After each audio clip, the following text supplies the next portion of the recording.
Here we go with another daily 8-track tape show. Today is Friday, April 19th, 2024, and I appreciate you joining me today. Got kind of a different show. Gonna keep it fun, even though the title says bummers and disappointments. We're gonna have some fun anyways. So, 8-track tape bummers and disappointments. What happens when somebody records over something that they shouldn't have? You know, over the years, I've come across tapes and I put a little sticky pad on them telling me what went wrong with the tape and how I may be fixing it later. In this case, we've got Rolling Stones Through the Past Darkly. So this was Big Hits 2, their second round of greatest hits.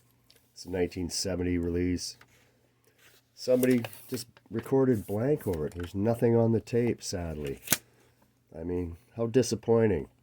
That said, we could record all these songs from digital file with an 8-track recorder back on here, and I may do that someday, but disappointing that it's blank or recorded over. Obviously got a lot of play. Look how dirty it is.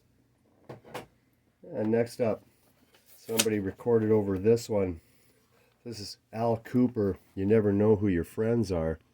This is kind of a blues album, released Al Kooper, also did a lot of producing and stuff. But yeah, somebody recorded some radio program over it. We'll never know. I'll have to get the recording and listen to it. Here's one. We have Iron Butterfly Metamorphosis, and somebody has Eagles recorded over it, I've noted here. Well, thanks. Looks like Barry Dufresne decided to record the Eagles over Metamorphosis, Iron Butterfly. Now, granted, that's not their best album by Iron Butterfly, but just get a blank, why record over this?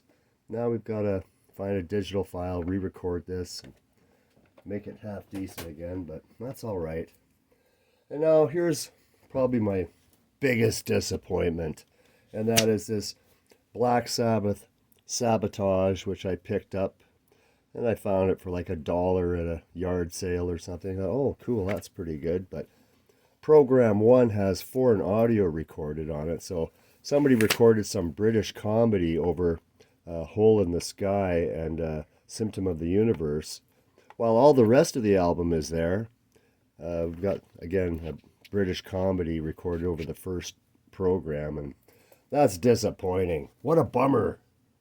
Why? Why did you do it? Just buy a blank.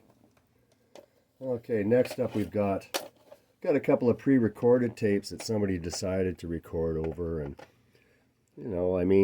we've got Elvis Costello, Armed Forces on the right, and we have Toto Hydra on the left, and you can see the bands that are on here that this person recorded a mixtape. And hey, I love all these bands like Peter Gabriel and BTO, Joe Walsh, Rush, Stones. I love all these guys, but why couldn't you just get a blank tape? And why record over this? Like, this isn't the best Elvis Costello album, and this isn't the best Toto album, but they're both worthy of keeping in their original state. Oh well. And so it goes.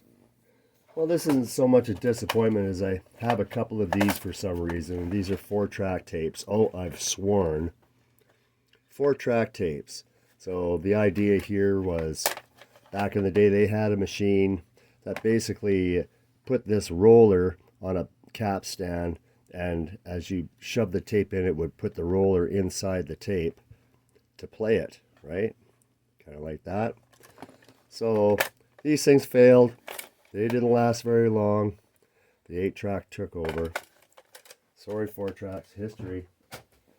We've got a sad and a happy note today. Sadly, Richard Betts, known as Dickie Betts of the Allman Brothers Band, passed away the other day.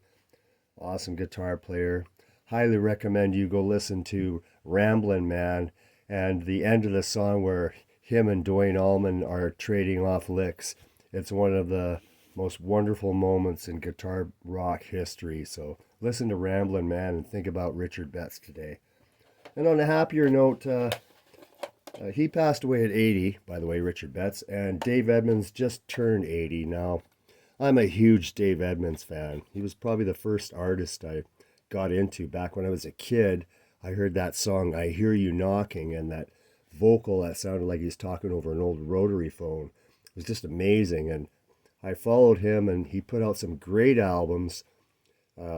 Rockabilly with a little bit of country, but mostly Chuck Berry, a little bit of Beach Boys, mostly Chuck Berry, rock and roll, rockabilly. He produced the Stray Cats later on. Love Dave Edmunds. Here's two of his best albums, Repeat When Necessary and Tracks on Wax 4. Love Dave Edmunds. How many times did I say that? Lots. Well, that's it for today. Have yourselves a great, great day.